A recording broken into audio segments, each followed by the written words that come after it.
here we are again. Hello, everyone. Nice to see you. Yes, we are back. And it's quite a nice day today. I have to be honest with you.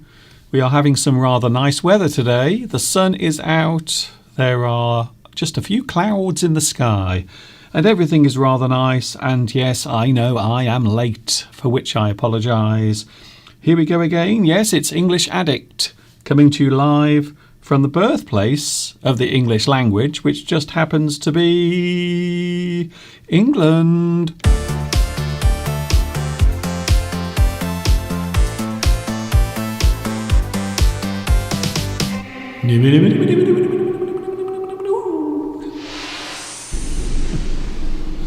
Oh, there you are. Hi everybody, this is Mr. Duncan in England. How are you today? Are you okay? I hope so. Are you feeling happy today? I hope you are feeling good. I hope you have a smile on your face and a spring in your step. Talking of which, it really does feel like spring has arrived. It feels as if spring is in the air, even though it is quite chilly outside. Very cold. In fact, I was checking the weather forecast a little earlier, and they said that we might get some snow this afternoon.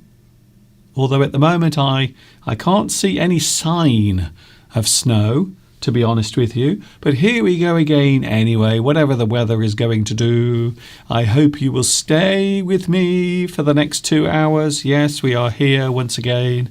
And my name is Duncan. I talk about English. I love talking about the English language. You might even say that I am one of those.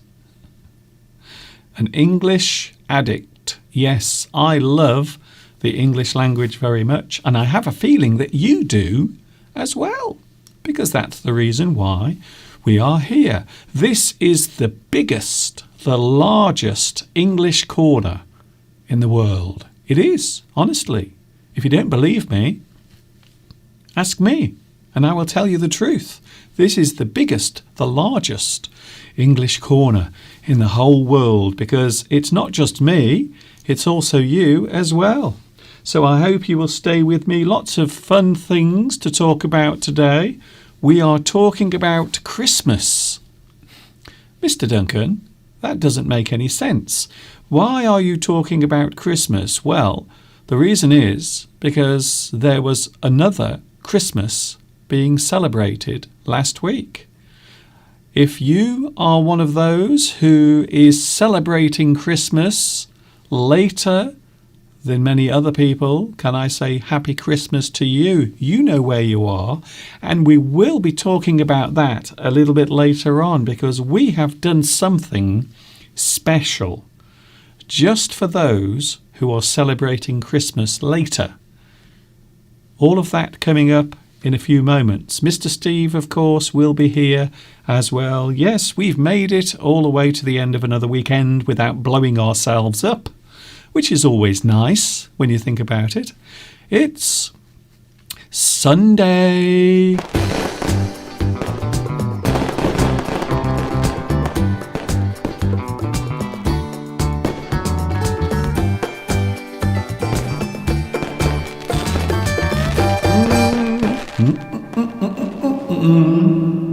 Oh, I'm just drinking some water. Excuse me, I'm just having a little drink of water to soothe my throat. That's better. So we are back together again. I hope you are having a good day where you are. I hope the weekend has gone well. And I suppose I should also say Happy New Year, just in case you haven't received my best wishes for the new year. So can I say Happy New Year to you? If you are now celebrating 2022, maybe you are still celebrating.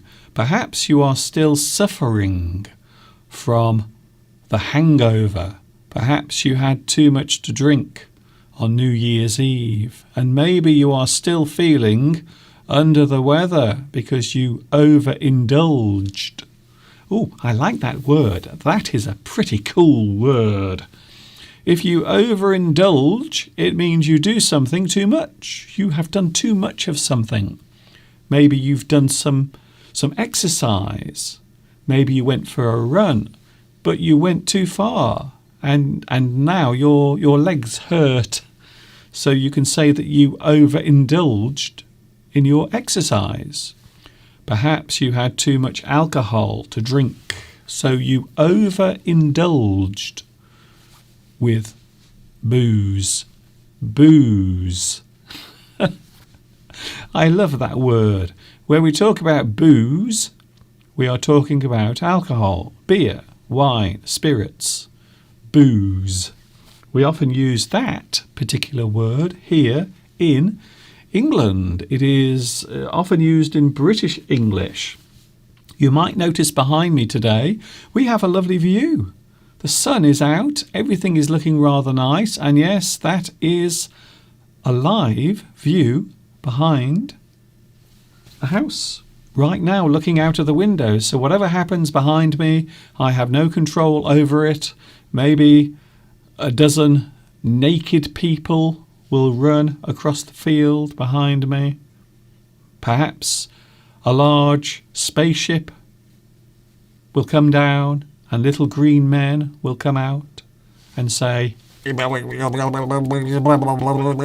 like that, you see. So who knows? No one knows what's going to happen because it's live and spontaneous at 18 minutes past 2 on a Sunday. Hello to everyone. Hello to... we have the live chat. Something very interesting happening on the live chat. Very interesting. Who was first on today's live chat? Very intriguing. Luis Mendez. You are first on today's live chat. Congratulations.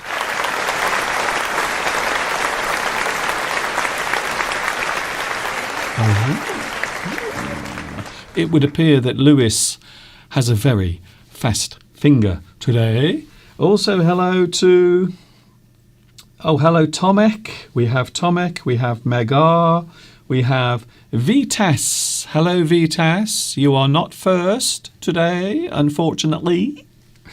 But better luck next time. Next Sunday, perhaps you will be first next week. We will have to wait and see. Anyway, enough of next week because we have today. We have this right now that's happening on your computer screen. We have to get through this together. Hello also Olga, Monisa, Flower Espoir. We also have Maria. I'm saying hello to Maria. Hello Maria, thanks for joining me as well. Claudia is here as well on the live chat today. Very nice to see you. Florence. We have Quadia Smart. Hello, Quadia Smart. Where are you watching at the moment? I don't recognise your name, so I am intrigued. I want to find out where you are. Quadia Smart. Where are you watching at the moment? I have a big special thank you. A wonderful big thank you to make in a few moments to someone special. Hello also Mosen. Magdalena is here as well. Mariux. I don't think I ever say your name right, for which I apologise. Daniel Villanua. Hello Daniel. Nice to see you here as well. Nice to see your face also on your little icon as well, next to your name. Very nice. It's always nice to put a name to a face and also a face to a name. For example, did you see last week? I was talking about this last week, and this particular thing has inspired both myself and Mr. Steve. If you remember last week, I showed you this photograph of the lovely girls getting together with Beatrice, Marcia, Claudia, and also Sandra getting together to have a meetup a few days ago. Well, guess what? I, hopefully, along with Mr. Steve, will also be arranging some sort of meetup, some sort of get-together in the future. At the moment, and I have to say this, at the moment it is just in the planning stage. So nothing has been decided. There are no plans yet. Nothing is arranged. There are no firm plans at the moment. So at the moment it's all just in here, in my little brain. But I think it would be a good idea at some point to arrange a meetup, a get-together where we can all talk and see each other face to face. Wouldn't that be amazing? So that is what I am thinking of at the moment in my brain, some sort of meetup. Now, we've already mentioned Paris as a possible place to meet up. So that's all we've done so far. We haven't arranged anything. We haven't booked any flights, nothing like that. So at the moment it is just plans, things that we are thinking of, a possible arrangement, a possible plan, something we might do. Probably not this year. If I was completely honest with you, I would say that we won't be doing it this year. So don't get too excited. But I think it will be something we will do in 2023. I don't think it's happening this year, and I'm sure you know why. So at the moment, our plans are up in the air.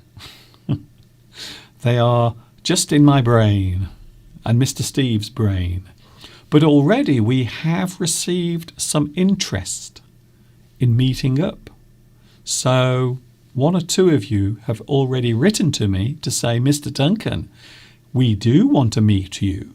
We want to find a lovely place where we can all sit down and have a chat face to face. So we will see what happens. Nothing has been arranged.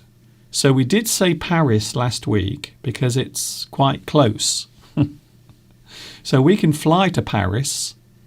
And if anyone else wants to join us in Paris, then we can all meet together and have a meal and maybe some of that lovely French wine. Oh, that sounds nice. Anyway, that is a long way off. Nothing has been arranged. Nothing has been planned. We have no dates, nothing. But I can say it will probably happen next year. I'm sorry to say that. I hate saying that. But we would love to see you this year, but we can't. You know why. You may have heard on the news that there are one or two problems affecting planet Earth.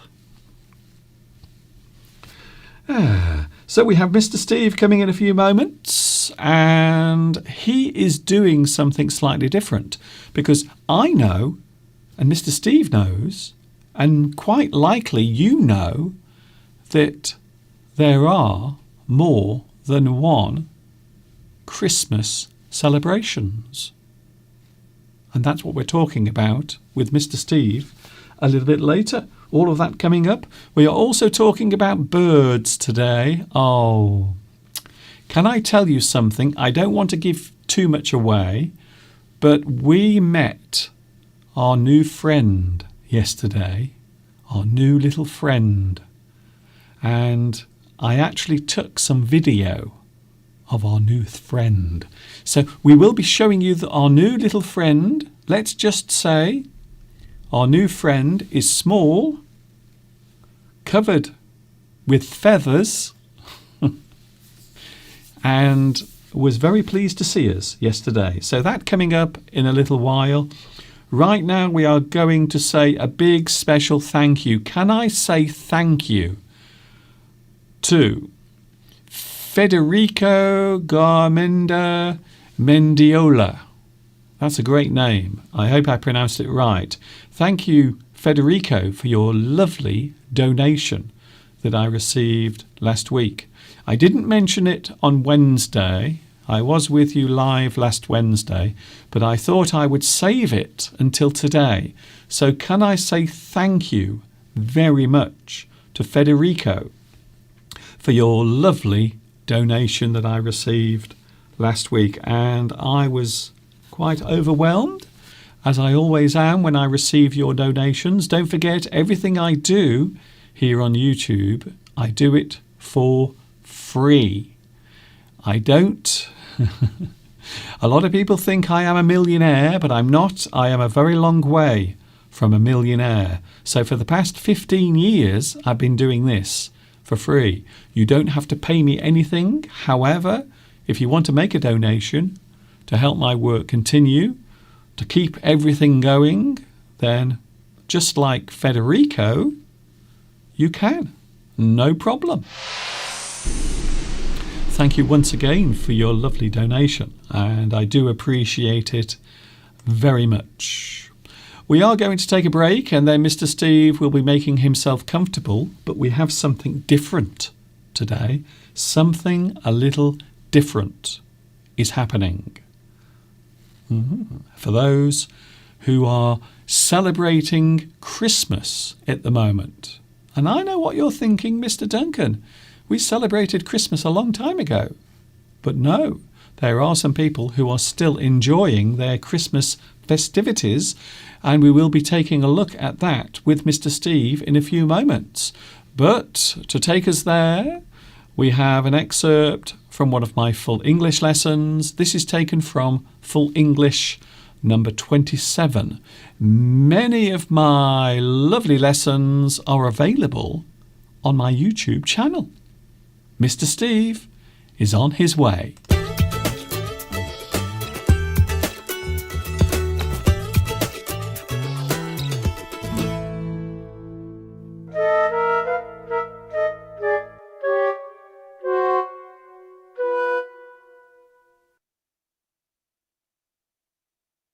Oh, there you are. I've been waiting here for ages. Where have you been? Welcome to another Full English lesson with me, Mr. Duncan, coming to you from the birthplace of Johnny Rotten, Phil Collins, Billy Idol, Ringo Starr, and of course the English language. I love English so much. I might actually marry it one day. Mr. and Mrs. English. We will be the most elegant guests at the ball. I can see it all now. What a wonderful feeling.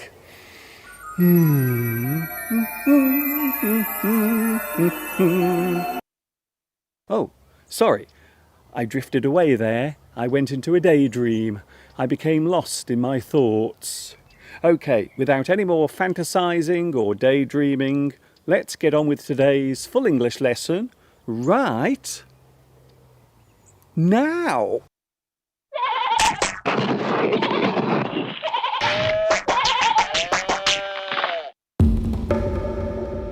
Here's an interesting word that relates is passive-aggressive. A passive-aggressive person is someone who uses non-direct resistance as a form of protest or as a means of reacting to something. A common form of this behaviour is the action of pretending to misunderstand or feign confusion. You avoid confrontation by acting dumb. Non-direct confrontation can take the form of silence. Avoiding contact or refusing to speak to someone can be described as passive-aggressive behaviour. It is common for those in long-term relationships to develop patterns of passive-aggressive behaviour.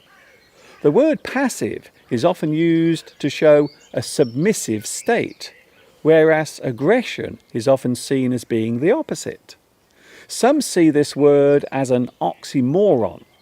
Two words that are used together but have opposite meanings is an oxymoron.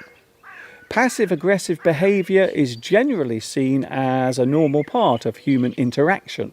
However, it can sometimes be linked to certain personality disorders. To avoid responsibility or conflict in a non-compliant way, can be described as passive-aggressive behaviour.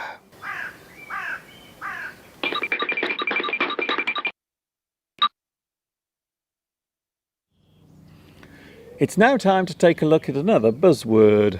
A buzzword is a word or phrase that is used often during a certain period of time. Today's buzzword is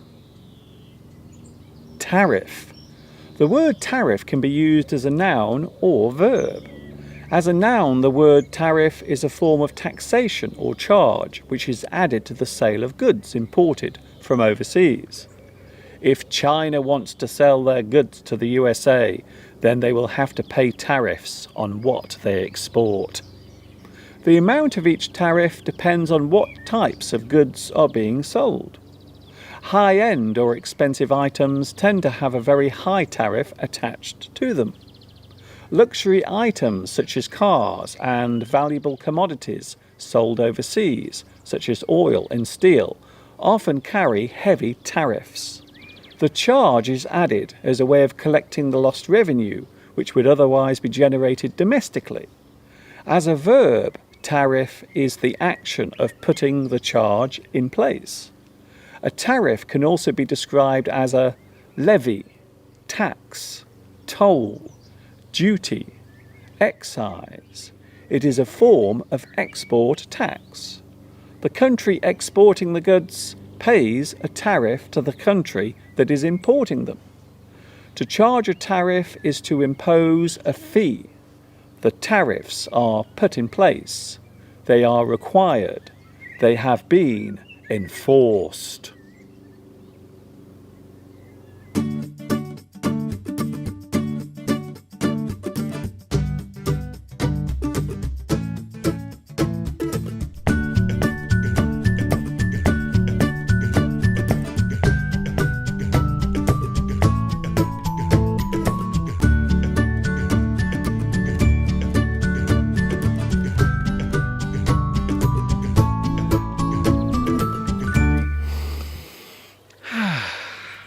Do you like my garden? I must say it looks rather nice today, with all the plants coming into bloom. Did you know that the word plant can be used in many ways? As a verb, the word plant means to put something in the ground. You place something in a hole and cover it with soil. You bury something in the ground. You plant something. To push something sharp into the ground is plant. You can plant a flagpole. To carefully place a small flower or tree with its roots under the soil is to plant. You plant a flower. You plant a tree. You can plant a kiss on another person. To place something where it can easily be found is to plant. The evidence was planted in his apartment by the police. As a noun, the word plant can refer to a large factory. A person who goes undercover to pose as another person is a plant. A certain species of flower or other green foliage can be described as a plant. You can plant a plant, grow a plant, nourish a plant, or, like now, you can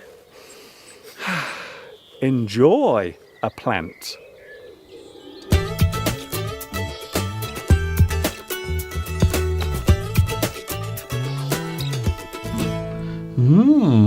And there it was, one of my many YouTube lessons that I've been making for the past 15 years, and that was a good example of one of them.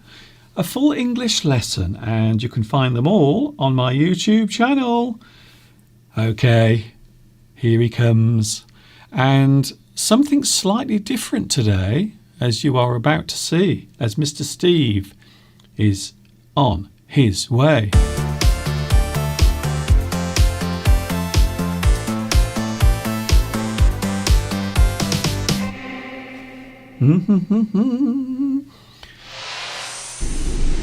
We are about to do something different. I am here now on camera but appearing in front of your eyes in a few moments, something a little different. Now, we always like to include everyone, wherever you are watching in the world. And I know last week that a lot of people were celebrating Christmas. So I thought, we both thought, in fact, this was Mr. Steve's idea, that we would keep the Christmas tree up in the house. And that's what we've done. So here he comes. Prepare to see the man himself, not only Mr. Steve, but also our lovely Christmas tree that we've decided to keep up as a way of celebrating late Christmas, because there are more than one Christmas celebration. Did you know that? Did you know that, Mr. Steve? Are we on? We are on. Oh, I didn't know, Mr. Duncan. I was waiting to listen to your music that normally introduces me, so I was just merrily just in my own little world there. That's nice. So hello to everybody. Can you hear me, Mr. Duncan? Is the microphone working? Oh, it's working wonderfully. Oh, that's very good. That's very good. Yes, as Mr. Duncan said, we're still celebrating Christmas. As you can see, we haven't taken the Christmas tree down. Now, I have taken down a lot of the other decorations, the tinsel, the various ornaments and things that we normally have associated with Christmas decorations, but we've left the Christmas tree up because we know, and Mr. Duncan will go into this, in other parts of the world they're still celebrating Christmas. Now, I know what you're thinking. It's past the 12 days after Christmas. So is it unlucky, Mr. Duncan? Because it is rumoured and often said that if you keep your decorations up after the 12th night, which was last week, I think it was last Thursday, then it will be unlucky. But it isn't unlucky because we're now into the other calendar with the other countries, so we're still celebrating Christmas, so we've kept the Christmas tree up, haven't we, Mr. Duncan? Yes, that's what we've done. So a lot of people believe that you must take your Christmas decorations down before the 12th night, which actually falls on the 6th of January. However, there are other people who celebrate Christmas at a different time later than we do, and that's what we're going to talk about for the next few moments. So we often refer to this as the Orthodox Christmas. You can see it on the screen now, Orthodox Christmas. So there are some people who celebrate Christmas at a different time of year, and there is a reason for that. A very good reason, in fact. The Christmas festival is celebrated later because the Julian calendar is observed. So do you understand what that means, Steve? Yes, so let's pretend we're in Russia, and I'd love to have Christmas in Russia, and there are other countries, Mr. Duncan will mention them, who are celebrating Christmas right now. Well, they have just, Christmas Day was I think a couple of days ago, but they're still in that Christmas celebration period.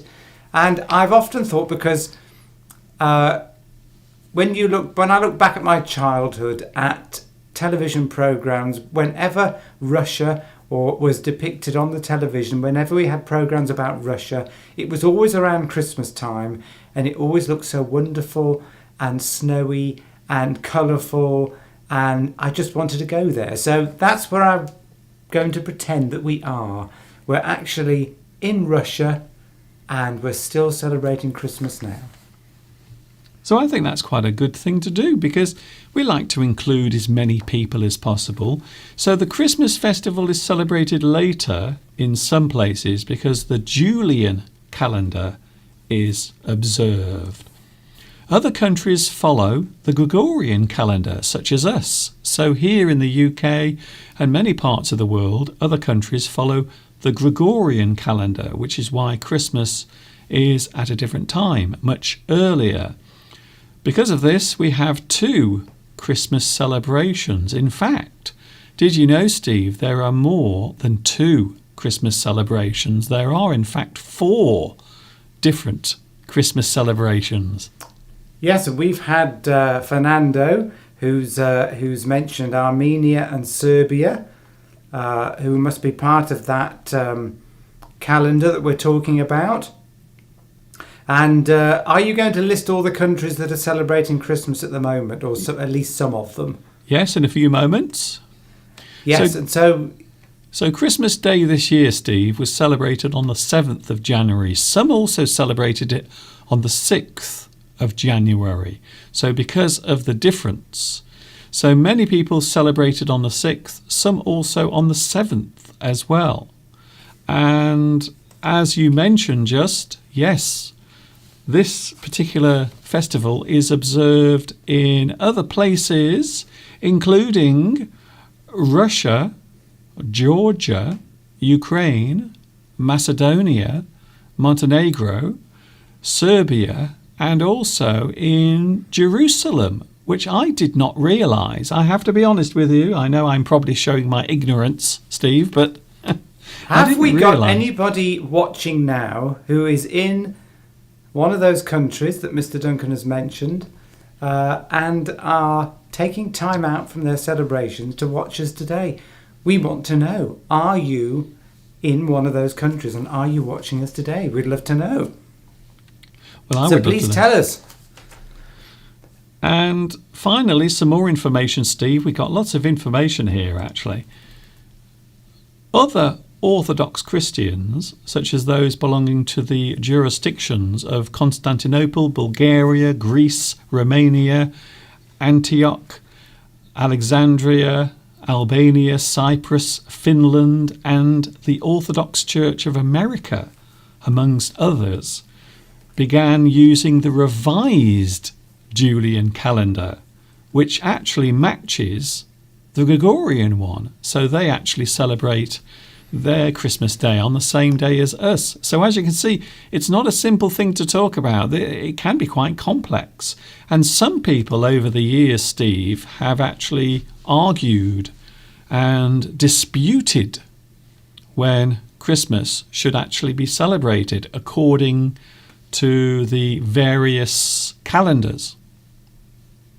Of course, we know that assuming you believe in Jesus Christ and the birth and all that, assuming you believe all that, let's assume you do, then I don't think it actually occurred in December anyway. It was just changed, was it not, to annoy the pagans? Yes. Mr. Duncan. So I think probably we should be celebrating it in, I don't know when the actual date is. I think it's midsummer. I think it is actually midsummer, but it was changed probably hundreds of years ago, I don't know when, to be in the winter, as you say, just to annoy the pagans at the time. So I don't know too much more about that, but I think that's why it was changed originally. Well, what's interesting, Steve, is a lot of different beliefs and celebrations all became merged together. They all joined together.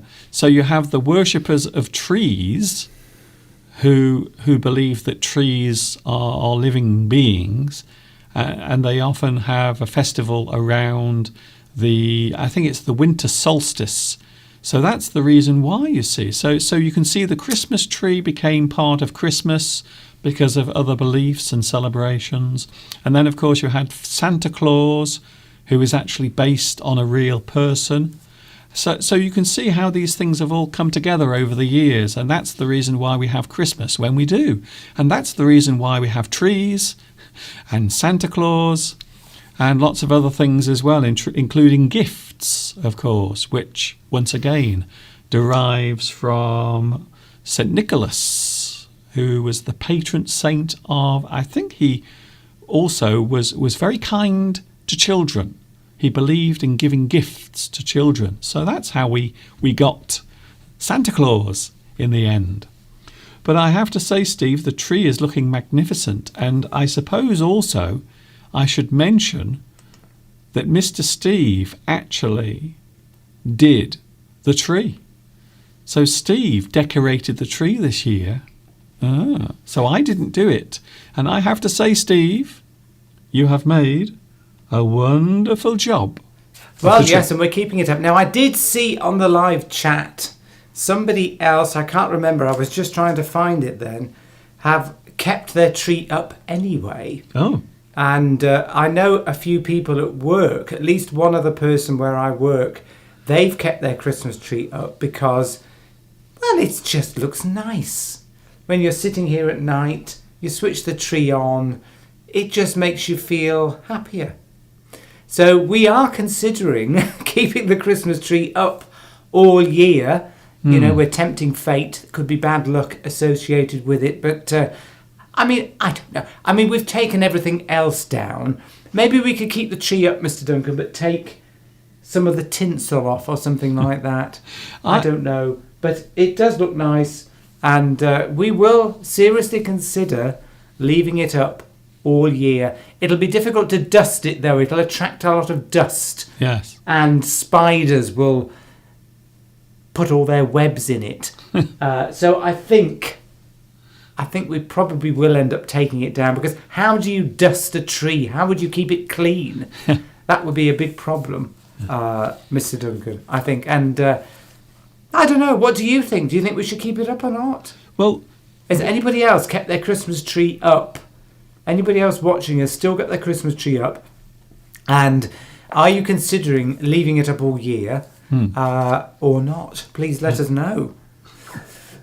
Nobody yet has said that they are in any of the countries that we've mentioned who are celebrating Christmas. And that's probably because they're busy celebrating and they're not on today. yes, I suppose it's ironic that we're talking about this and saying hello to those celebrating, but they are probably not watching because they're still enjoying the festive season, you see. So maybe, yes, I think you have a good point there, Steve. Well, we'll have to wait and see. Steve, a lot of people are admiring your shirt. Yes, well, I've worn this shirt before. This is a shirt that I bought in Turkey. And I've mentioned it before because people have admired it when I've worn it before. I think I only wore it about 2 weeks ago. So if you look back at any of the previous videos in the last few weeks, you will notice that I have been wearing this shirt, particularly as it looks a bit Christmassy. And I'm going to sneeze, Mr. Duncan. I'm trying to resist. I'm doing the nose pinching trick. Okay, I will take you off for a second. Mr. Steve wants to have a sneeze. Okay, Steve, you are free to sneeze. A lot. No, you're off now, Steve. Steve, you're not on now. Okay, if you want to blow your nose, you can. As you can see, Mr. Steve still doesn't listen to me when I'm talking to him. And that was supposed to be one of his New Year's resolutions, you see, that I gave to him. A lot of people asking where I am. Well, I am in the studio, but Mr. Steve is standing by the Christmas tree. We've decided to keep the Christmas tree up as a way of helping those who celebrate Christmas later to have some fun as well. And Mr. Steve is back. Have you had your lovely sneeze? I just blew my nose. I managed to suppress it. Suppress. That means to reduce something happening, reduce the chance of something happening, or stop it altogether. Suppress. Because there's a nice little trick. People probably know this. If you just do that on your nose, you can stop a sneeze occurring. And I have been out in the garden, so I've probably got fungal spores stuck in my nose from all the dead matter that's out there. So that's probably what's causing me to feel like I'm sneezing. Or is it just your live streams? Because every week I seem to have a bit of a sneeze every time we're on the live stream. I was horrified to see that you were actually up a ladder earlier in the garden. I was up a ladder, but no higher than my own height. Okay. So I don't mind going up ladders as long as I don't go beyond 6 feet, say. 6 feet? You wish. All right. Well, I always feel safe. I start to get nervous when I go up ladders if I go beyond what my own height. It's a psychological thing. Because I think that if I fall over from this height, I probably won't do too much damage. But if you start going higher, then I will probably incur some significant damage, although I nearly did today. I think if you fell off a ladder from even 6 foot up and hit your head, you'd probably end up in hospital, which you don't want to at the moment because there aren't many hospital beds because of you know what. Okay, Steve, that's great. I'm enjoying this this report. Well, anyway, lots of people are mentioning, I think you brought it up, and talking about our possible meetup that we discussed last week. And there's a lot of people saying who think that Paris would be a good place to start. Now, we're only talking about that as a first place, maybe this year. In following years, we'd like to visit every continent, wouldn't we, Mr. Duncan? We would, yes, definitely. We'd like to go to South America. We'd like to go to Africa, maybe. Anyway, we'd like to go to Steve, India. Steve. To Russia. We'd like to go all around the world. I don't think we're going to be going to all those places. Not this year, but we'd like to start Okay, Steve. with Paris and make, Steve. as long as there's no trouble, I forgot. as long as we all meet up and Steve. there's no trouble, then Steve. we can expand Steve. to other areas of the world. Steve! What? Oh, for God's sake. I'm I trying to... can't hear you, Mr. Duncan. Oh, okay. Well, I know, because you won't shut up. Well, Steve. one of us has got to talk, Mr. Duncan. Steve, Yes. we're not going to all those places. We are at the moment, we're starting small. So Well, that's maybe- what I said. I didn't Yes. say this year. Yes. I said we're starting this year with Yes. maybe But Paris. Don't mention any other countries, because I'm getting emails now asking when I'm going to those countries. Yeah, So- but I've said we're not going this year. Yes. We're not going this Yes. year. Maybe just to one place. Yes. and Okay, see Steve. how I think I was quite clear on that. I don't No think- need for you to shout at me, Mr. Duncan. You wouldn't shut up. You're like a wind-up toy. Anyway, Well, Vitas, oh yes. Vitas, Mr. Duncan, Hmm? said that they would drive to Paris. So I think that's very impressive. So not sure where you are, Vitas, but you're willing to drive there, which I think is admirable. I think Tomek would go. Yes. And quite a few other places. Francesco has suggested Rome, which of course would be a lovely place to meet. We'd love to go to Rome. Okay. But maybe we'll stick to Paris to start off with because we know it and it's easy to get to. Yeah, yes, but at the moment, I have to point out, because if you just tune in and hear us talking about this, you might assume that we are doing this. Nothing is planned, because I keep receiving the emails, you see. Nothing is planned at the moment. There is no plan for meeting up, but we are hoping to do it, probably not this year, but it will be sometime in 2023. So we still have a bit of a wait. I don't know. We'll try. We'll see what happens, Mr. Duncan. Okay then, Steve. All the restrictions are lifted and we can travel anywhere we like. Okay. Then anyway, we need a holiday, Mr. Duncan. We haven't had a holiday for many years. This is true. But I don't think the restrictions are going to be lifted just yet. Well, let's wait and Not see. even, Steve, not even tennis players, not even world-class tennis players are exempt from the rules. Oh. Well, yes. There's a certain tennis player having problems in Australia. But we won't go into that. I wasn't going to. Yes, if you don't follow the rules in countries, then you can come a cropper.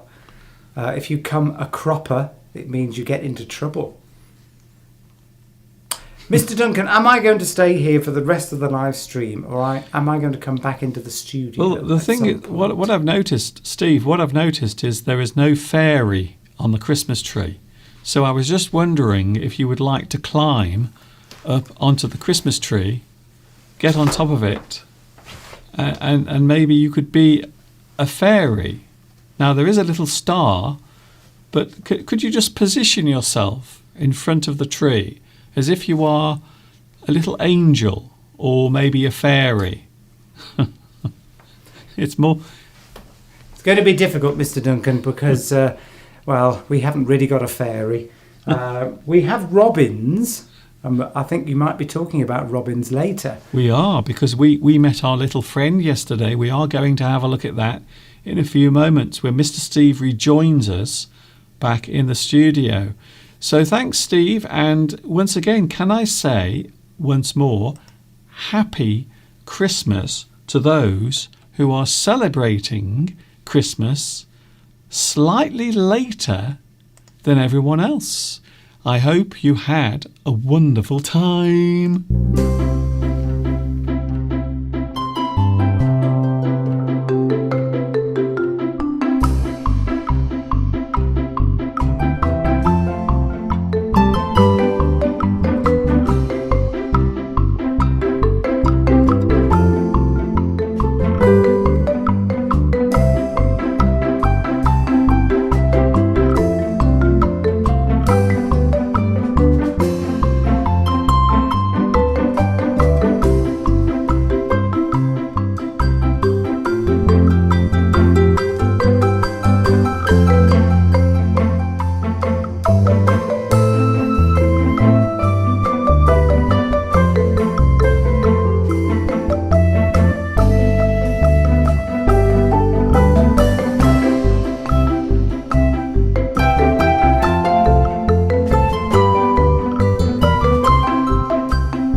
I hope you enjoyed that. Some lovely animals.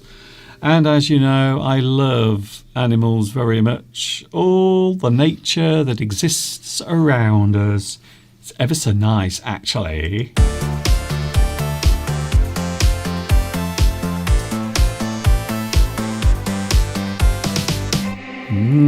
So the big question is...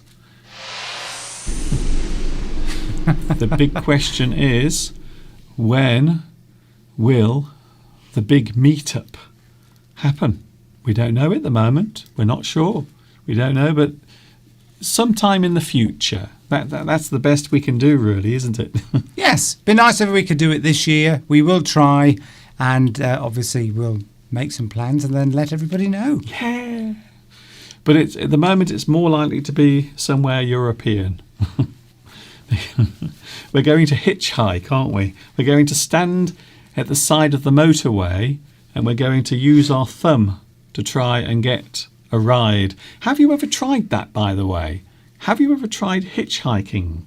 I remember years ago, Steve, growing up, you would often see people walking by the road and they would be looking for a lift or a ride to another place. Quite often they'd be there on the road like this.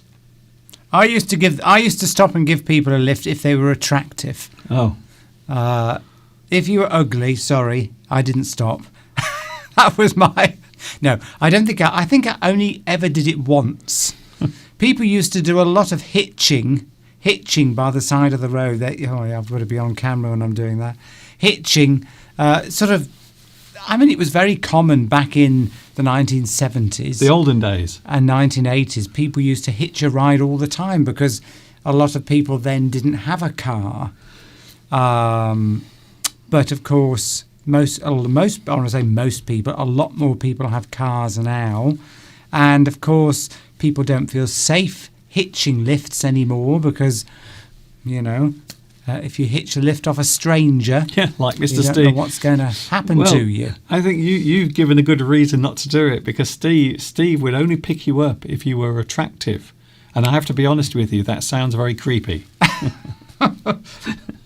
And there were one or two high-profile cases of people hitching lifts and then disappearing and never being found again. Yes. So I can't remember ever seeing for years anybody hitching a lift. You used to commonly see lorry drivers who used to deliver their cargo to wherever it was going, and then they wanted to hitch a lift back to their depot. That used to be. I never understood why they didn't drive the lorry back, but I think in those days there were different arrangements. I don't know why. Okay. But you would often see lorry drivers hitching lifts, or people that had delivered a car. If you were having a new car and it was delivered to your house or to the dealer, then the person that delivered it would want to hitch a lift back to where they worked. But of course they don't do it that way now. Someone would come with them and then give them a lift back. But, back in the 70s and 80s, then lots of people were hitching lifts, professional people, not just people who wanted to get a free ride somewhere, but people who were working and had delivered something and then wanted to get back to where they worked. It was quite commonplace. Yes. I think also nowadays more people have cars, so they don't actually have to hitchhike. But yes, it used to be very, very common. You would see people travelling around the country and they would often stand at the side of a road using their thumb like this, trying to get a ride. Alessandra says, I would give some people lifts, and if a person was hitchhiking, I would give them a lift in the car. Louis the 17th says more people are hitchhiking than ever before. It's called Uber. Oh, I see.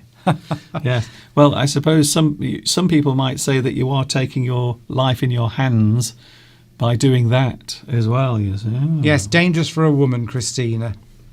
Yes. Maybe if you were in America, you could carry a gun with you, and it wouldn't be quite so dangerous. But it is far more dangerous for a woman, as it is for a woman to walk alone out at night. Mao He says in Argentina there are many teachers who will hitchhike in order to reach their workplace, which I find fascinating. Right. So maybe in some places it still happens. You don't see it very much here, and I think Steve is right. I think it is mainly because of safety. Yes, there were a few. I don't know when, sort of few decades ago, a few high-profile cases on the news where people who had hitchhiked a lift off somebody, ended up being murdered. So I think it's sort of nobody recommends that you do that now. Yes, especially if you're a woman. My mum used to tell me all the time. My mummy used to say, never get into a car or walk off with a stranger until they've paid me first. Right. I don't know what that means. I'm not sure what that means. I think my mother was trying to get rid of me. People, as Tomek's still talking about meeting up. I think he's very keen. Yes. Well, we are keen. Yeah. I can't wait to do it. But unfortunately, the rest of the world isn't quite ready. We have to wait until normality returns. Well, I don't think that's going to be too long, Mr. Duncan. I don't think it will be. Anyway, we can't start doing that. Or else we will be snatched off YouTube. Yes, if we do end up wherever we end up going around the world, Paris. We're assuming it's Paris. You will hear us coming because I will hire a Ford Mustang and put it on the loudest exhaust setting, so you will know we've arrived. How are you going to get how are you getting a Ford Mustang all the way to Paris? Well, I shall hire it and then get the appropriate papers. Oh, okay. Maybe that's a way we can escape the customs. Maybe you'll just be waved through. Yeah, I don't know what you're on about now. I have no idea. Anyway, we will see what happens. That is in the future. And as they say, you cannot always predict the future. In fact, I think most people can't predict the future, if I was completely honest with you. They can't. Would you like to see something lovely? Something nice. Yesterday we went on a lovely walk, and I'm going to have to ask Mr. Steve to move the iPad because I can't see my screen. Oh, right. Okay, Mr. Duncan. Which screen do you Shall I want just to... move it? There we go. That's it. Steve has put the iPad right in front of my controls. It's okay. No, you put it there. Anyway, Steve. Anyway, here we have lovely, lovely scenery and lovely sounds because we were out yesterday taking a walk and we met a friend that we met a few days ago. But this time we actually managed to do some filming. So this is our new little friend. And I'm not going to have any music playing. I'm just going to play you the natural sounds that were happening around us. And here it comes now.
So there it was yesterday. We went for a walk and our little friendly Robin came to say hello to us. And as a tribute...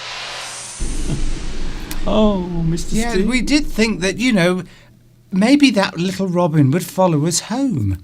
And, oh, Mr. Duncan! There's a robin on me, Mr. Duncan. Yes. Is it our friendly Robin?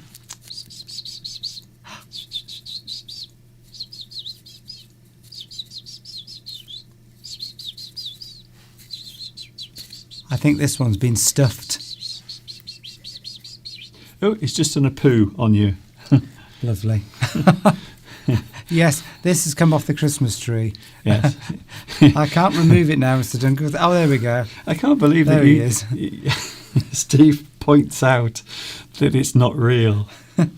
Yes, I think most of the viewers have worked out that is not real. Yes, but it was an especially friendly Robin. Especially friendly, very friendly, because I don't know why it was that tame, because we were in the middle of nowhere, really. It shouldn't have been that tame. I'm only assuming that it was either naturally like that or it has been fed by other people on a regular basis and has become tame because it was just in the middle of a forest, really. Yeah, it was amazing. I know. But it was a nice little moment, and we've been back 3 times now, and every time we stand in this place where we first saw it, and it just appears out of the woodland. So now we've started taking food for it. Yes. So you may have noticed in that video that the robin was actually picking some bread.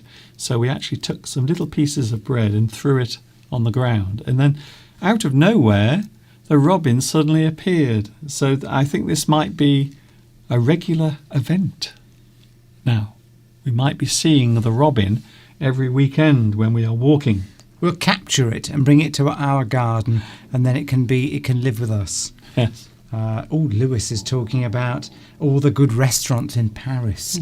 My stomach is grumbling. I know. Can you hear my stomach? I'm starving because I haven't eaten today. Of course, Lewis knows all the best restaurants, the ones that have the best food but don't charge you a lot of money. Oh, I see. Sometimes you eat better in the ones that are not well known. We found a lovely restaurant, didn't we?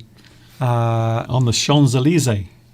Well, it was near the Louvre, wasn't it, if you remember? Yes. We were walking back, and there was this lovely restaurant, and we had the most delicious beef bourguignon that I've ever had in my life. And I remember the name. It was called the Red Cafe. Lewis, look it up. Yeah. That probably wouldn't be... Well, it wasn't that expensive. No. I wouldn't have said it was... It wasn't over the top expensive, but Well, it was. It depends delicious. what it depends what you call expensive. So for some people, maybe £10 is too expensive. For some, maybe £20. But yes, it was reasonable. We had, what did we have? We had beef bourguignon. Yes, with some lovely potatoes. as Valentin's already pointed out, where they serve you mashed potatoes. Yes, yes, they do. Well, that's everywhere we went in Paris. We got served mashed potatoes with every meal. It was unexpected. And as you know, I love mashed potatoes. So I have a feeling maybe because I'm part French, I have a little bit of French in me, as it were. So maybe that is why I love mashed potatoes so much. Is it normal? Lewis can tell us this. Anybody else also that's living in Paris? Is it normal to serve mashed potatoes with food in a restaurant in Paris? I would say yes. Because everywhere restaurant we went to, we got mashed potatoes. Yes. That's kind of answering the question. Was it because they knew we were British? Or is that a normal accompaniment? Well, are you telling me? Accompaniment to the meal. Are you telling me that restaurants in Paris keep mashed potatoes in their restaurant just in case British people go in there? I don't think that's true. But it is, yes, it's a traditional dish. There is a type of potato that they make it all fluffy, don't they? And I know. It's absolutely gorgeous. And we had it that night, our final night when we stayed in Paris. And we went to, I think it was the Red Cafe or the Red Restaurant. And it was very close to the Louvre because we had been walking around that area. And then suddenly we felt quite hungry, didn't we? Well, Lewis the 17th, not to be mixed up with another Lewis. I think it's is mixing up the Red Cafe with Cafe Rouge, which definitely is a chain of restaurants in the UK. Oh yes, that's nothing to do with. It wasn't the same thing. No, it was very different. This was quite different. But yes, you are right. Cafe Rouge is a chain of restaurants that we do see in the UK. I don't know if they're in other countries in the world. And they do serve French-style continental food. It is very good. Maybe we were ripped off. Maybe it was a Cafe Rouge and they just changed the name to the Red Cafe. No, it wasn't. It was a little independent place because the waiters were very attentive. And also, one of my best memories of the trip that we had to Paris was when Mr. Steve ordered coffee from a waiter, and we were sitting on the street, weren't we, outside one of the cafes. Montmartre. We were near we were near the mountain of saints Yes. or martyrs, the mountain of martyrs, as it's called, and we were ordering coffee. Mr. Steve did such a good job. He said, de café. De café. That was it, wasn't it? I just remembered, suddenly it all came flooding back. The little bit of French that I learnt at school served me well. And, de café. yeah, I mean, you should speak fluent French because you're part French. Yes. Yes, Vittoria loves Montmartre. So, Vittoria, you can come to Paris as well when we all meet up. Not if, when. Yes. Maybe you can get a lift off Vitas, who's driving there. Well, you could all come together. Car share. Maybe you could just rent a coach. Yes. Or a bus, and you could all come together. You could have a big tour or a big party of people arriving. Mr. Duncan's French party. Lewis says that it's not normal. This is Lewis Mendez, because we've got two Lewises on now. We've got Louis the 17th, although it's spelt differently. Louis. We've got Louis the 17th, and we've got Lewis. So we've got to be careful we don't mix them up. It's not normal to serve mashed potatoes unless you have asked for it. Maybe I don't think we. Did you ask for mashed potatoes? It was served with it. It was served with it. They probably thought British, give them mashed potatoes. Yes. but surely wouldn't they have given us chips instead? Chips. Whatever, it was delicious. So It was. that's it. I'm having beef bourguignon wherever we go. Yes. All I want to do now is go back to Paris and eat some delicious food because I am starving. I haven't eaten any food today. But yeah, I can tell. But you'll be fading away, Mr. Duncan. Your blood sugar level will drop. You see, Mr. Duncan does this every Sunday. Yes, because I'm busy preparing this, and my computer wasn't working properly again. Doesn't prepare properly. Doesn't give himself time to eat. Such dedication to the world of English that Mr. Duncan doesn't even eat. You do drink, but you don't eat. Yes, I have to have I need my water. Very bad for you, Mr. Duncan. Very bad for you. Mm. You know, your new health. By the way, how is your new health regime? You know, we talked about our New Year resolutions last week. So we did suggest things to each other. And the one that I suggested to you was take daily exercise, a walk. How's it going? Very well. Really? Yes, I feel great. I've had a wonderful start to the year. We had a lovely walk yesterday. We met Mr. Robin, chirping and singing as we walked by. So yes, I feel great. Thank you very much. By the way, talking of birds, Steve. Yes. Talking of birds. Are you talking about women? The slang name for women, birds. We have some bird phrases. Right. Phrases connected to birds. And there you can see, look, there is our little Robin. Hello, Mr. Robin. Hello. There he is. Isn't that lovely? I say there he is. It could be a she. It's definitely a he because only males sing. But this one didn't have much of a voice, did it? I think maybe it had a sore throat or something. Maybe it's a new, maybe it wasn't male or female. Maybe it was something else. Maybe trans. Maybe a trans. A trans Robin. Or, what's the other phrase that we use now, Mr. Duncan? Well, I don't know. There are lots of phrases. Describe all the various... Oh, do you mean non-binary? Yes. Maybe it's a non-binary Robin. Yes. Because it was sort of singing, but not very much.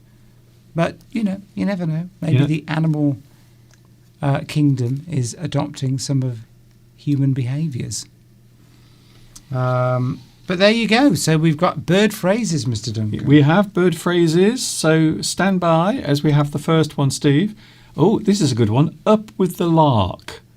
Up with the lark. It means you have got up very early in the morning, or you often get up early. So I often get up with the lark.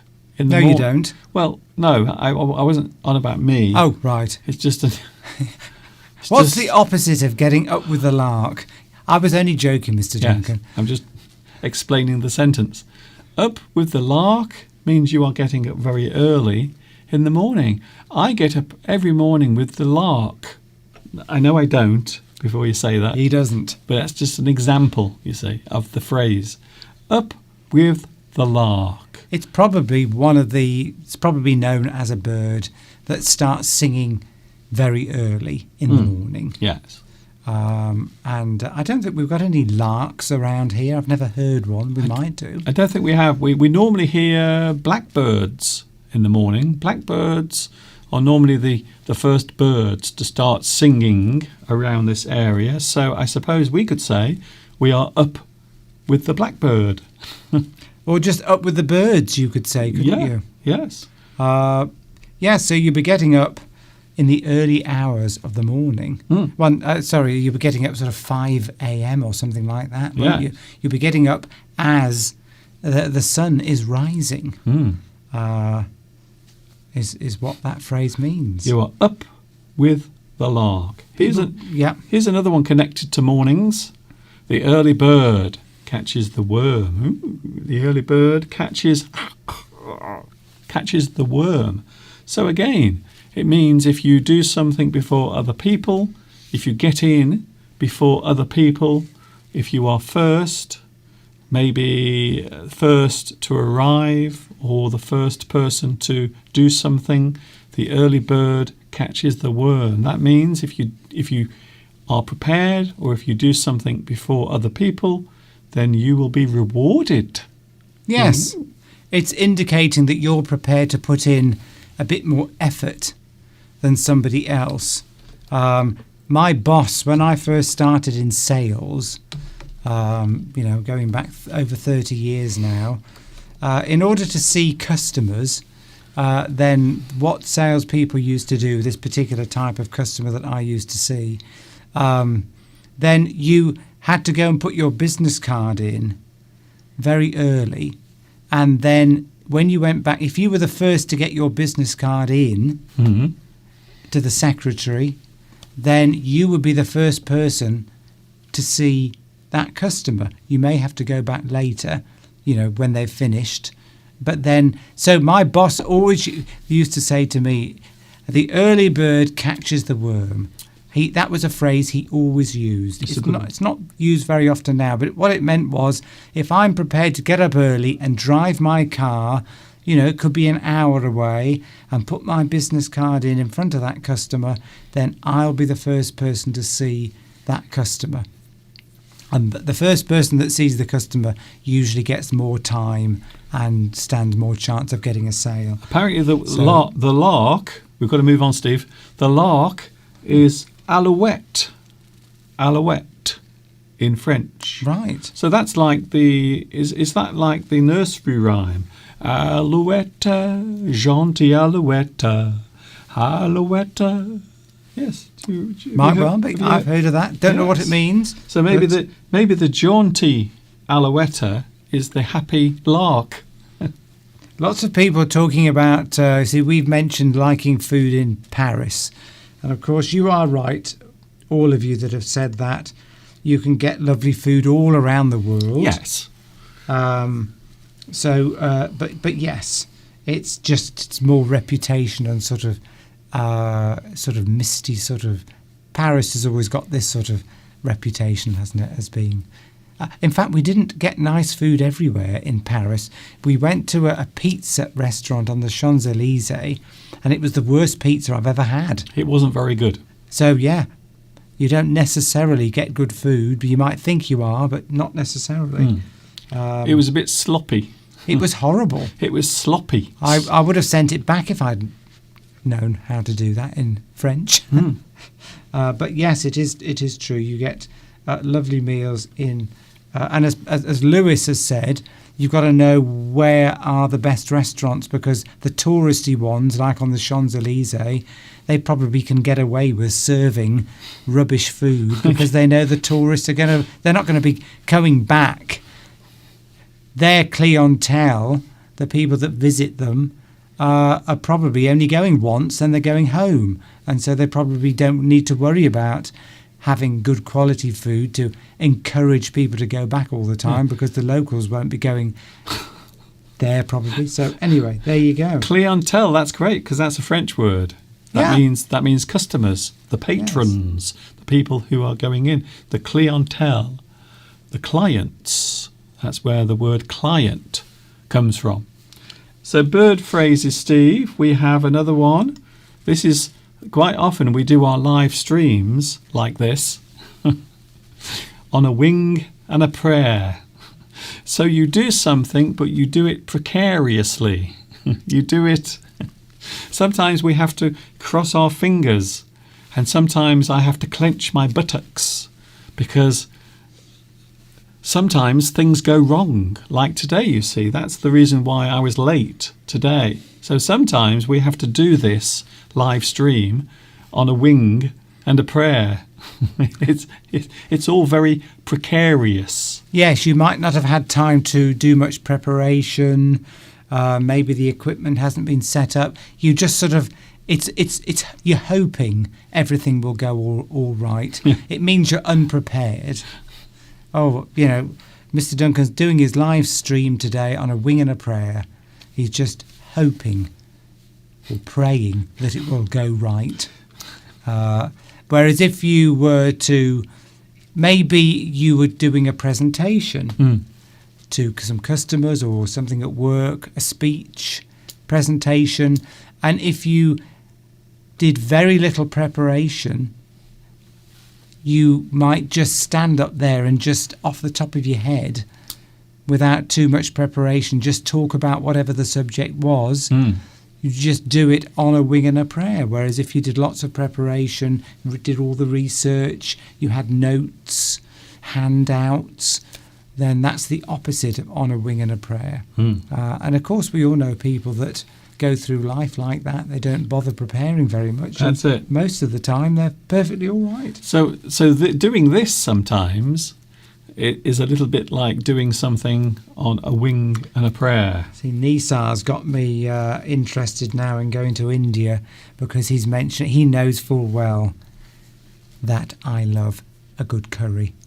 Imagine going to India and just having curry for breakfast, dinner and tea. Oh, I'd love that, Mr. Duncan. We did that in Malaysia. Here's another one. Bird phrases. Oh, this is an interesting one. So this is all connected to the habits of birds. Pecking order. The pecking order. So the order of authority or the hierarchy. So did you know in the bird community, quite often there is a pecking order. There is a very strong, boisterous alpha bird, and then the pecking order is the birds that come after. So maybe the first birds to eat, or the first birds to mate, depends on the pecking order. So quite often we use this phrase also in the workplace. Maybe the boss, the supervisor, and then all the other workers are at the bottom. So we talk about the pecking order. So this actually does exist in nature with birds. Quite often a group of birds will have something called a pecking order. So they don't know that. It's a form of hierarchy almost. Usually based on which one is the most aggressive. So, but in other communities of animals, like monkeys, for example, there is the dominant one, the one that's asserted themselves as the dominant male normally, will be the one that gets all the best food, gets the best mate, that sort of thing.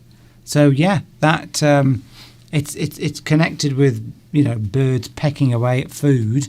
And it's usually in the wild, in nature, it's the most aggressive person that gets all the food first. But of course, we have that same thing as Mr. Duncan described in human behaviour. And for example, in a wedding, I mean, if you think about it, the bosses in most companies have probably got there because they're the most aggressive and the most ambitious. How is a wedding? Well, in a wedding, you get the guest, the head table will get the wedding party, the most important people, the bride and bridegroom will probably get fed first. So that's a pecking order. It means that they get fed first, and then everybody else gets fed afterwards. So I wonder where we will be at your nephew's wedding. We'll be grovelling around the tables for scraps. Oh, by the way, we're going to a wedding this year in June. Mr. Steve and myself are going to a wedding. It's not us, by the way. Before anyone says it's not us, that's not happening. But we are going to your nephew, his wedding. So he's marrying a lovely Canadian girl. He lives in Canada. So they are getting married here. And we have been invited to the wedding, but I don't know where we will sit. Because normally whenever Mr. Steve and myself go to anything like a wedding reception or a party, we are always put on the table with all the other misfits. So we've noticed this, haven't we? We've noticed this. When we go to weddings, we're sort of put on a table, let's say don't want to be unkind, but we're on a table with the least important people at the wedding, yes, normally. All the weirdos. Well, we, of course, are weirdos. Yes. Oh, yes. But anyway, no, you see, my mother is coming with us, so I think she will elevate us automatically onto a more important table. Not that we're bothered. I'd rather stay in the shadows anyway, quite frankly. Yes. But of course, and Mr. Duncan being a famous English teacher on YouTube, you'll probably be sitting right by the bride and bridegroom, yes, because of your fame. Yes, I can let you in on a surprise. I'm actually going to jump out of the cake. So when the wedding cake is put on the table, I'm actually going to jump out of the cake and say, "Surprise, everyone! It's really my party. It's my show, not yours." Yes, we'll have to restrain. Maybe we could do a live stream at the wedding and upstage all the guests. Yes. Valentin says, "Are you just amongst the losers?" Everybody knows, a wedding. There's always a table of the sort of misfits and losers. That's us. So, and people are, there's always people that you don't want to be on that table, do you? Because there are certain families that are always put together, and then there's people that may come on their own, or people that, just odd people that you just want to put them all together on a table. You just want all the troublemakers and all of the weirdos together on one table so you can control them easier. So that's why we are always put on the table with all of the weirdos. Yes. Which brings me on to an apology. I should apologise now. If you have ever sat at a table with us, I have news for you. You are also a weirdo. So there you go.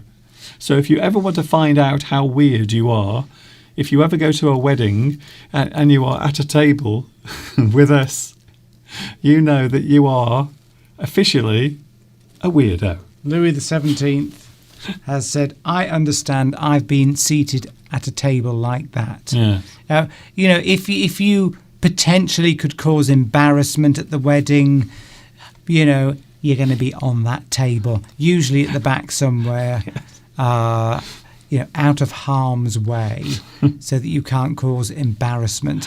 There are always family members that have to be invited, because if they weren't invited, they're part of the family. So you have to invite everybody from a family, don't you? Normally you don't have to invite everybody, but there are always going to be some people that there might be children of important relatives in the wedding. They have to be invited, but stuck on a table, yes, out of sight. out of mind.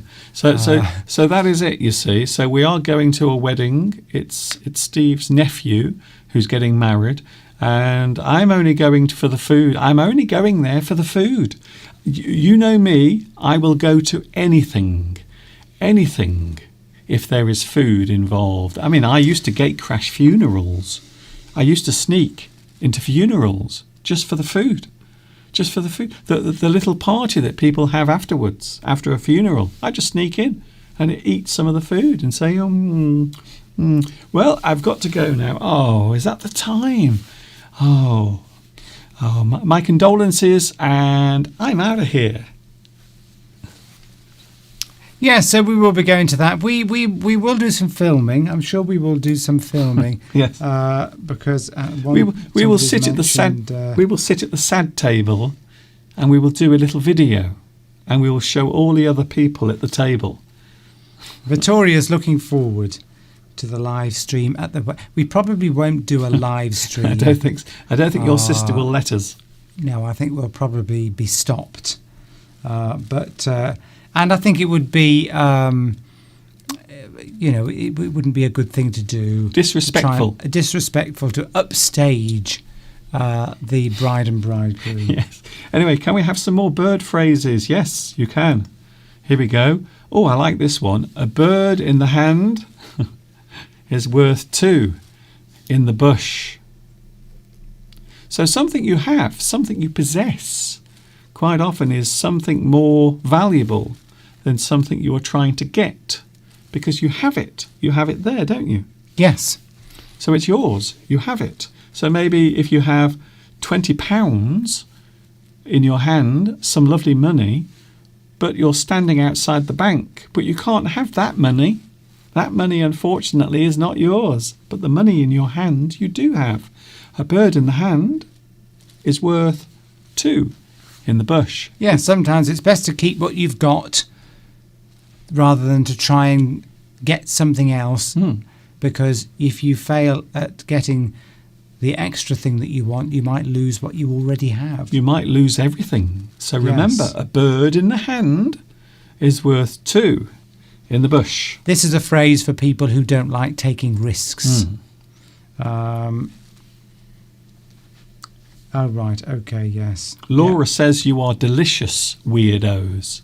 Thank you. Yes, and Tomek says, is it because we play for the other team, or is it just because we're oddballs? It's both. It's both. It's both. Is the answer to that. Let's just say we go against all conventions, not just one or two, but we just go through the whole list. So if there is anything that you are supposed to do or supposed to... how you're supposed to behave. Or observe, the things you are supposed to do, the social confines, the etiquette, quite often we will break them all at some point. So not in a rude way. We're not rude people. Don't get me wrong. Oh, no. But we are weird. We're a little strange. And when it comes to, if people will know this, if your families are very traditional and they live by very fixed rules and ways of behaving, anybody in that family that doesn't behave in that way, maybe they don't dress the way that family thinks you should dress, maybe you don't say, some families don't like to tell many jokes. So if you don't fall into that, and certainly if you are, play for the other team, as Tomek said, in a family where nobody else does, or where that way of life is frowned upon or not looked at as, or they don't understand it, then it's very difficult at times. You find yourself being ignored and cut out of social situations, but as long as you've got each other, it's all right. Okay. Whew. That was like a TED talk. By the way, we reacquainted ourselves with some food that we haven't had for a long time. This week we had some juicy, delicious faggots. Yes. And I don't know why. I remember years ago we used to have faggots all the time, didn't we? We had them every Friday or most Fridays. Yes. And yes, we used to have them with mashed potatoes and peas. They come frozen. You put them in the oven for about 3/4 of an hour, and they're made from Offal. pork and offal, which is the sort of guts, kidneys. kidneys. Liver, some meat, lots of meat sauce. But they are lovely. We used to have them as a kid. My mother used to always serve faggots to me as a child. That explains a lot. Yes. So here you can see 2 faggots. 1, 2. There, on the front of the box. There's 4 in the packet. But And- there's 2 there. And another 2 here. So there's 6 faggots altogether. I didn't say on that. Screen. I didn't say... Steve. As you do when you get older, you tend to look at all the ingredients in food. Okay. And I've discovered that these there's virtually no nutrition in this product at all. You would think that it says pork faggots on there. Yes. They would be high in protein, but in fact there was hardly any protein in them at all. It's mainly sort of cereal Steve. products and gravy. Okay, Steve. But they're still nice. I wasn't planning on talking this long about our meal, but yes. So if you've never tried them, they are quite nice. I do like them. They're nice with mashed potatoes, and also some peas as well. So yes. In fact, we made a video where we were cooking these. We've actually got a video on my. Remember. We've got a video on my YouTube channel called "Cooking with Faggots," and yes, that's what we were doing. We were cooking some faggots. Louis the 17th has given you a lovely donation. A lovely donation has Mr. come Duncan. through. Oh, thank you very much, Louis the 14th, 17th, Louis the 17th. Thank you very much. Wow, a lovely donation come through on the live chat. Thank you. I do appreciate it. Yes. Thank you. That will be put to good use. It will be used for this. It will not go into my pocket. It will go into this, keeping this running. Hopefully forever and ever. We could buy 2 packs of faggots. Yes, but we won't be. We won't be. No, because that's for the live stream, not for my consumption. Your Highness, says Lewis. Yes. Well, yes, because we're in the presence of royalty, obviously. So Yes. I feel as if I should bow or maybe curtsy like a pretty girl. whereabouts are you in the world, Louis the 17th? Please tell us. Are you in France or are you in America? Well, I'm going to say France. Because it says you... yes. Yeah. I want to say France. Yes, well, please tell us where you are. We'd love to know. Although the donation is in US dollars, so you might be in the USA. You might be just a fan of royalty, the aristocracy. Your Highness, yes. What happened to Louis the 17th? Don't know. Did he lose his head? Yes, we'll have to look that one up. We have some more bird phrases. I almost forgot what we were doing then. Many of our lovely viewers have been suggesting ones as well to us. So here's another one. Feather your nest. If you feather your nest, it means you are doing things to make yourself comfortable, quite often concerning money. Yes. So maybe your salary, your wages, the money you earn. Maybe you put some of the money aside. You save it. You are feathering your nest. You are doing something to make yourself more comfortable in life, quite often connected with money. You feather your nest. I like that phrase. Very nice indeed. Here's another one, also connected to nests. Fly the nest. Right. So this is when a person leaves home. They leave home. Maybe a child decides to leave home. And why are you laughing, Mr. Duncan? I don't know. I'm not sure if... Fly the nest. Yes, that's used. I mean, parents use that phrase to say when their children have left. I flew the nest when I was 18. I couldn't wait to go, actually. I heard your mum threw you out. Quite the opposite. I think she'd have had me back any day. But of course, you know, you have to leave home eventually. Most people leave home eventually.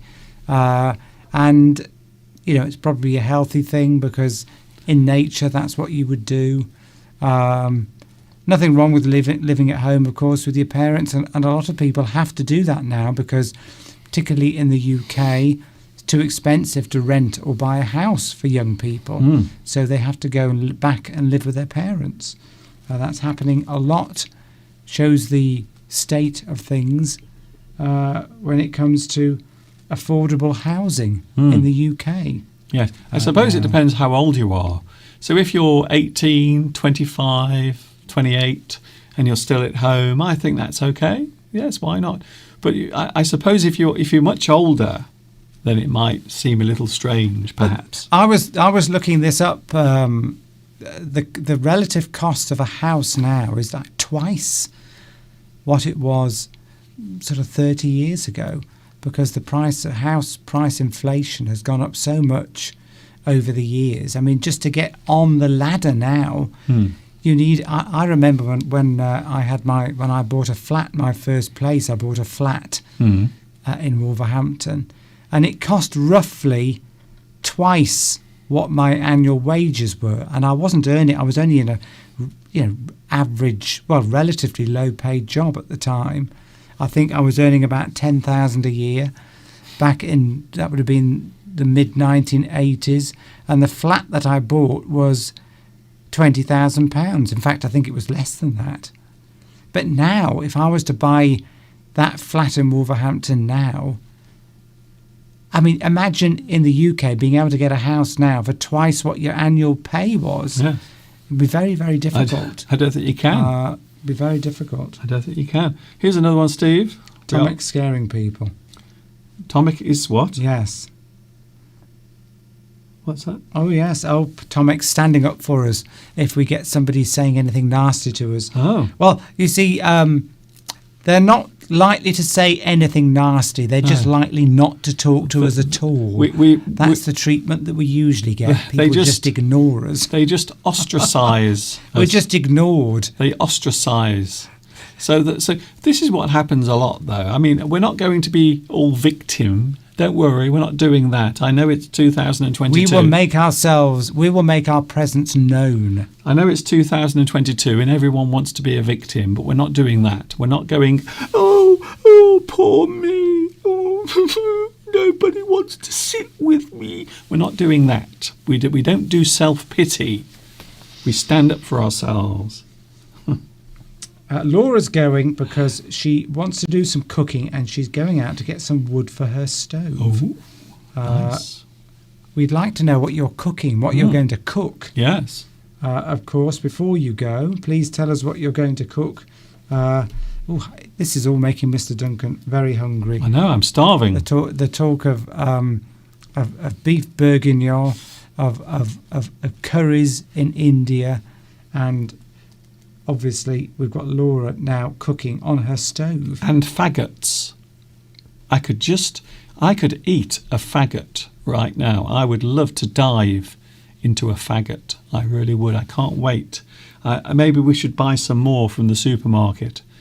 So if there's one thing I really want to sink my teeth into at the moment, it's a lovely big juicy faggot. Palmyra makes a good comment about the cost of weddings now. Yes, they cost an awful lot of money. They're expensive. Don't do it. Just save the money. Do it. Spend it on something else. Just go to the registry office and say, I do, and then that's it. It's done. And save all that money.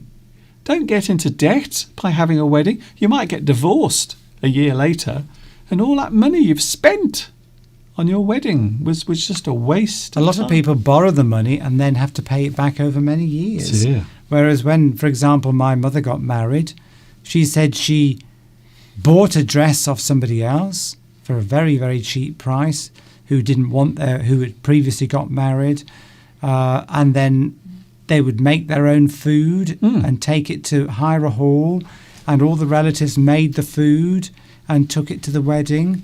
I just, which is what they do in a lot of countries now still. But in the UK, people spend a fortune, like £20,000-30,000 is the average amount of money to spend on a wedding, because they pay everybody else.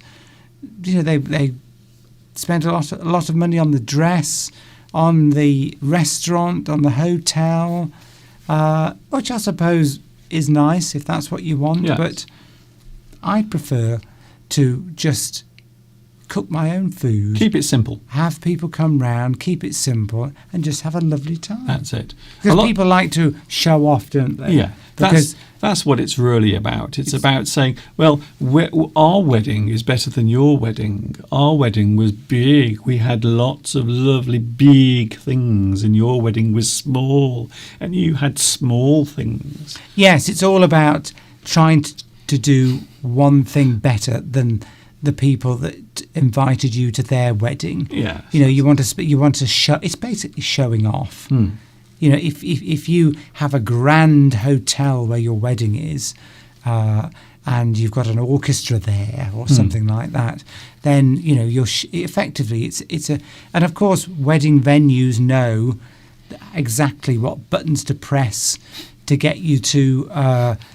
They've got all these things on offer, and they're basically saying to you, look how you can impress all your guests by having this or that. You could have an orchestra here, you could have a singer, you could have the upgraded meal, indoor fireworks, all that sort of thing. Yes, exactly. And it's all about showing off, really. I mentioned earlier that you can go for a meal after a funeral, and yes, there is such a thing here in the UK. We often have something called a wake, which comes after the funeral, and people will go to another place and they will stand around and they will eat food and talk about the person who is no longer there. So yes, you can. If you are very clever, you can find out where the people are going afterwards, and then you can just go in there and say, yes, I am a relative of the young lady, and they say, no, it was a man. I say, oh, okay then, whatever. Where's the food? Tomek's really standing up for us today. Where are the sausage rolls? Yes, and giving us lots of compliments. He says that we're like two exotic, colourful birds. And he also says a comment which I like. I cannot stand uptight, conservative, self-righteous people. No, neither can we. No. I'd rather... No, exactly. We just like down-to-earth, ordinary people who know how to have a good time. Yes. And haven't got any sort of pretenses or airs and graces about them, trying to pretend they're something they're not, trying to behave in a certain way, just like people to be themselves. That's what I want to be. I just want to be myself. Yes. And not try and cover up or hide my behaviours in order to try and impress other people. So that's what I always say about myself. What you see is what you get. This is not an act. This is me. You're seeing me. And that's one of the reasons why your mother likes me, because I don't pretend to be anything else. Your mother always says, I like being with Duncan because you know what that's the real person. That's what it's really like. And it is. This is what I'm really like in real life. Few people have asked about the cost of housing. It's expensive all over the UK, pretty much. I mean, it used to be cheaper the further north you went, but that's starting to even up now. London, of course, is the most expensive. It is, yes. I think the average house, certainly if you're trying to live in the centre of London, I think the houses or maybe apartments or flats start from maybe 200,000 or 300,000, but that's something very basic. But the average is much higher than that, and so it's not unusual to find small houses with maybe one bedroom going or being asked for at the price of £1 million plus. Can you believe it? So very small houses, maybe just one bedroom. in the centre of London, maybe one of the fashionable places in London, £1 million. Yeah, I mean, here, I would say the house prices here where we live are probably around the average, maybe slightly below the average, because the further into rural areas you go, into the countryside, the property tends to come down in price. So I would say it's pretty average where we live here. But inevitably, if you go into towns and cities, like in any part of the world, the cost of the housing will go up substantially. But not here. Average, I would say here. Average. Yes. We're quite lucky here because the house prices are much lower, and it's not what I would call a popular area around here, unlike London, where everyone wants to live. But of course, since the pandemic, a lot of people are wanting to move out of the cities into the countryside, and that has put the prices up in this area where we live. They've gone up quite a lot, I've noticed. A lot of people, not so much here because it's a long way from London, but some house prices, for example, on the south coast in Devon and Cornwall, the house prices have gone up like twice, huge amounts, because people are thinking they want to work from home more now, and thus they want to move out of the city and have a nicer, or what they perceive to be a nicer way of life, more out in the countryside. Yes. Can I say hello to Bella? Hello, Bella. Nice to see you back. I haven't seen you for a while. It seems like a long time since I've seen Bella on the live chat. Very nice. Very nice to see you here today. Oh, by the way, I suppose this is a good moment to mention that I do have a new lesson coming up during the week. It will be published on Wednesday. So can I just say that a couple of times just to make sure? Wednesday, a new lesson will be published, and there will be a new lesson published every Wednesday. And of course, we are with you as usual on Sunday. If you like watching us, why not subscribe? Why not click the subscribe button? And also don't forget to like as well. Like what you see, if you like what you see. So a new lesson coming on Wednesday. Manicia, yes, I think certainly Switzerland. Somebody was asking what's the most expensive country in the world. Certainly Switzerland would be up there because I know I've always wanted to go to Switzerland, but it's very expensive. So it's what it is for us wanting to go into Europe. Switzerland would be a very expensive place to go. But yes. One of the most expensive places in the world to live is Singapore. Apparently, the houses incredibly expensive, the cost of living very high, but it's also a very affluent place as well. So Singapore, one of the most expensive places in the world to live. Have we finished with the bird phrases? No. Oh, right. I was going to say, because I was going to mention some of the ones that other people had mentioned. Yes, we have another one now. Stone the crows. And as you can see, there is an exclamation mark because it is something you normally say. Stone the crows. If you are expressing shock or surprise, something you can't believe, you are expressing your astonishment.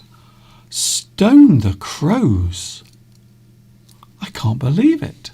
So it's often used as an exclamation. You could have said today, Mr. Steve appeared not in the studio, but in a separate part of the house. Stone the crows. Stone the crows. I wasn't expecting that. Stone the crows. Something you're not expecting. So you can say, I mean, it's not used that often these days, but I presume that if you were to throw stones at crows, that would be unexpected, and thus that's where the phrase may well come from.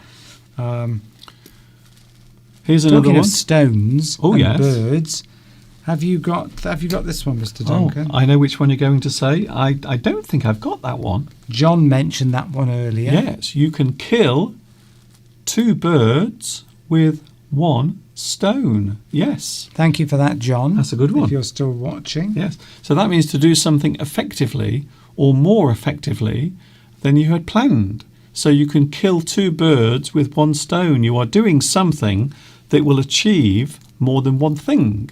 It will bring some extra benefit that you weren't expecting. And yes, for example, you might decide that you want to go out and buy a new pair of trousers, for example, or go and buy some clothes from a shop.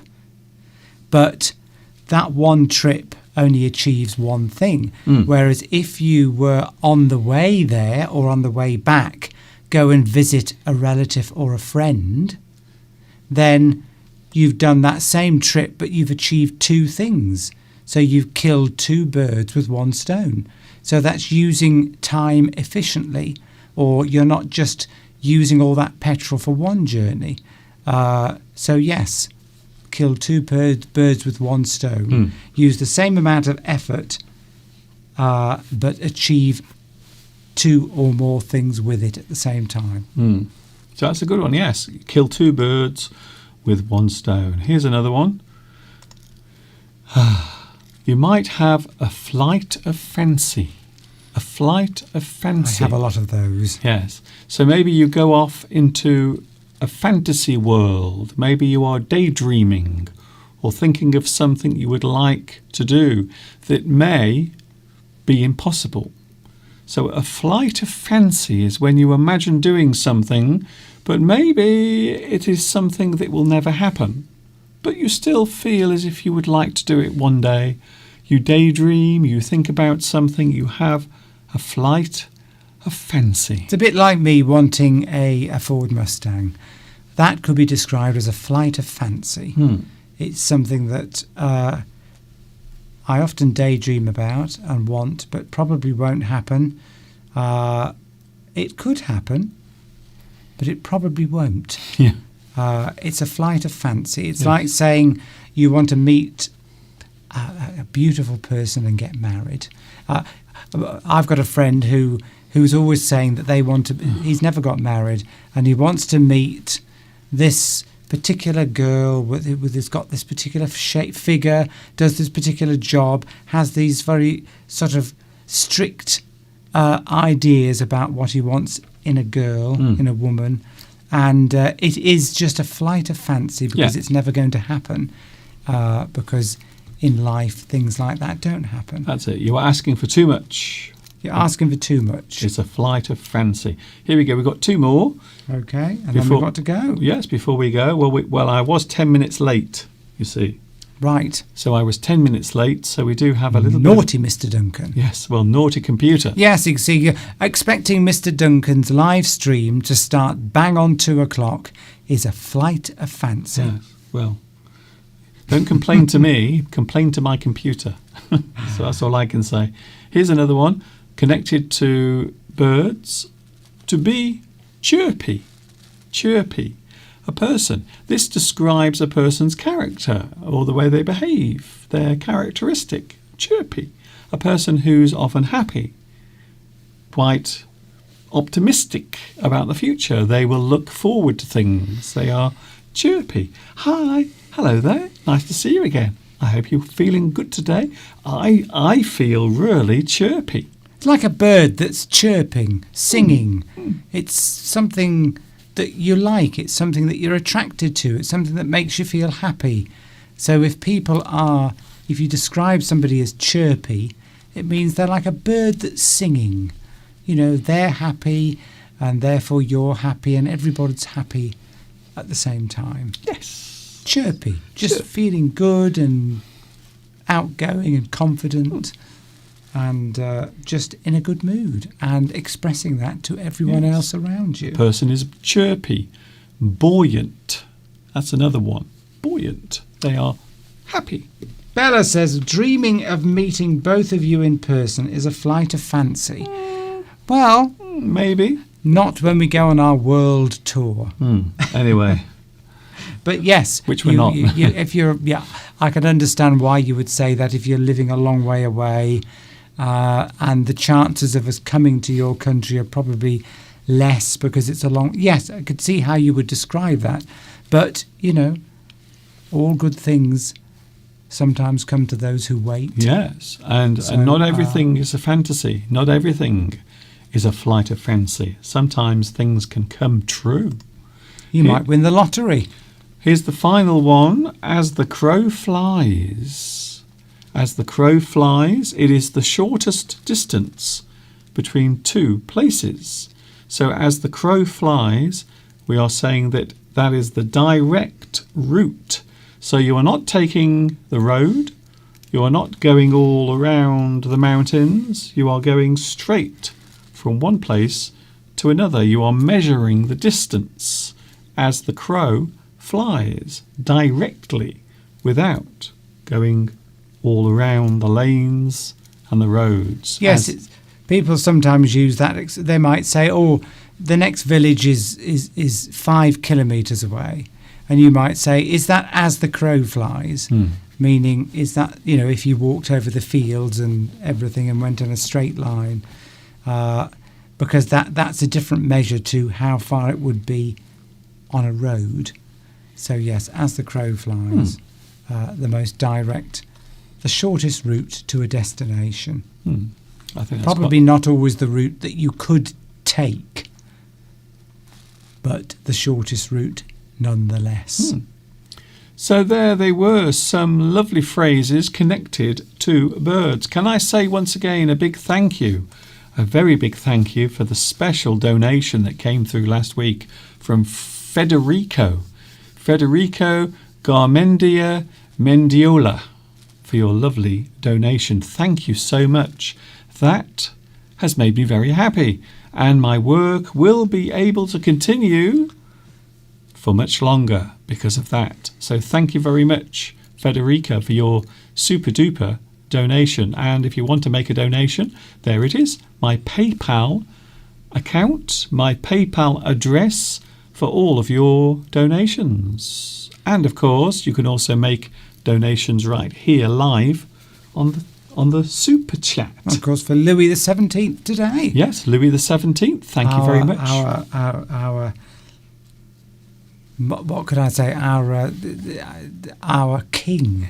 Yes, King Louis. Yes, King Louis. Yes, Bella, we will make you chirpy once we come to Brazil. I think so. And of course, that was the first place I always said I wanted to go to Brazil, wasn't it? But that was only to meet a certain person who we don't see very often anymore, but could well be still watching. It's only because you don't show flags of the world. That's the only reason we don't see this person anymore. Okay. But lovely, and it was lovely to be with you all today. Are we wrapping up, Mr. Duncan? In a moment, yes. You might be able to notice that the Christmas tree in the other room. For those who missed it earlier, here it is. Here is the Christmas tree again. Oh, isn't that lovely? And now you can see the lights are really shining because we are now losing the light. Outside, it's starting to get dark. And there you can see the Christmas tree. We still have the Christmas tree up for all those who are celebrating Christmas slightly later than everyone else. So I thought we would do that today, and I thought it went very well. And let's hope it's not bad luck. Thank you, Mr. Steve, for holding the fort and doing such a wonderful job of your live link from the Christmas tree. Can I just mention, Tomek has mentioned a very appropriate phrase connected with birds. Oh, okay. That, in fact, is very much connected with what we've been talking about today, about the sort of people that we like to be with. Oh. And the sort of people that we all are, I think, on this live stream. Birds of a feather flock together. Yes. Very good. I like that one. Very good phrase and very pertinent, very relevant to today, because we've been talking about the sort of people that we like to associate with. And it is true that people with the same behaviours, the same mindset, the same outlook on life tend to end up being friends and associating with each other. Yes. Birds of a feather stick or flock together. Yes, I like people, that. like-minded people, and the people, lovely people that we have on our live stream. We always say this, even afterwards, are the sort of people that have the same outlook on life that we do, and they're just open, honest, down-to-earth people, and we love you all. Yes. We often talk about you. We do. We often talk about Lewis and Claudia and Christina. We often talk about everyone. We often talk about Palmyra and Nessar And Tomek. and Tomek. So we And often, Lewis. we often talk about All you. of you. We can't mention everybody. Maria, We often, Victoria. we often talk about you during our normal life. If we're sitting having a meal, We do, yes. we're chatting, Because I think we are all like-minded people. just like you are friends or close family. Yes. I like Yes, it. we often say, "Oh, did you see the comment by such and such?" We often talk about you quite a lot outside the live stream, and it's just, as I say every week, it's lovely to be here. And Mr. Duncan has created this lovely community of friends. You are all friends, Yeah, and valued people to know. and we love doing it. We do. So on that note, I'm going to say my goodbyes for today. Yes. Hope you've enjoyed today's live stream, and I look forward to seeing you all again next week. Thank you, Mr. Steve. We will see you next Sunday from 2 p.m. UK time. Don't forget, we are together every single Sunday. Don't miss it.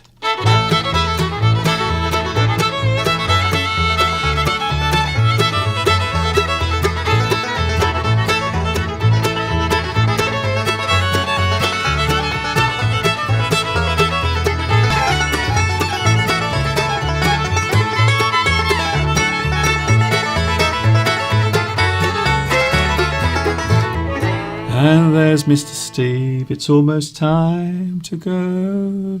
Thank you, Mr. Steve, for cutting the grass. It's almost time to say goodbye. I hope you've enjoyed today's live stream. And it's almost time to go. I think it is starting to rain. We might be getting some rain or even some snow later on. Oh, fancy pants. Thank you for your company. I will see you next Sunday. Don't forget, there will also be a new lesson which will be published on Wednesday. So from now on, there will be a new lesson every Wednesday that will be posted on my YouTube channel. And of course, we will be back together next week as well. I'm going to leave you with my lovely little Robin, my new friend that I met yesterday.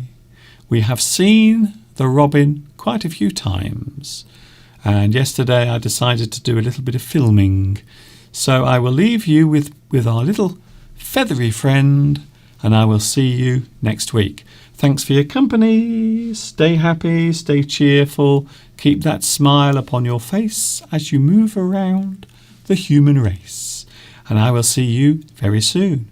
And of course, until the next time we meet here on YouTube, you know what is coming next. Yes, you do.